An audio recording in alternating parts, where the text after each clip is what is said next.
Good evening. I'm Giancarlo. I'm Felicia. And this is Our the review of Maximum. Throwdown. Yes. What up? Well done. Brap. In Maximum Throwdown, players are throwing cards onto the table's locations while trying to fight and collect points. In the box, you'll get 6 location cards which will form the playing area, 6 deck of cards for each of the fighters, and 6 summary cards for each of those fighters. The game ends when all players run out of cards to throw. Here's how to set up. Randomly give each player a summary card and all its matching deck. Each player now shuffles their deck and places it in front of them. Now using the location cards, they form a uniform shape in the center of the table. The rulebook has sample shapes in it. You're now ready to throw down. On your turn, you'll do 5 phases. First, you evaluate active icons on the field. If you have cards there with completely uncovered icons on them, you can use those abilities. I'll get into those later. The second phase is to score points.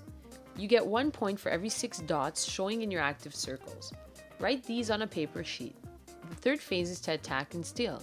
If you have attack or steal icons showing in completely uncovered circles, you can do those abilities. The attack icon makes you choose an opponent and he must discard the top card of his deck. The steal icon makes you draw the top card of another player's deck and throw it onto the field. You can even choose to throw it face down. The fourth phase is to simply draw 1 card from your deck plus 1 additional card for each of your plus icons that are active. And finally, the last phase is to throw 1 card plus 1 additional card for each of your active hand icon. If you ever have cards in your hand at the end of your turn, place them back on top of your deck in any order. Here's the rules when throwing cards. It must land on another card or be touching another card.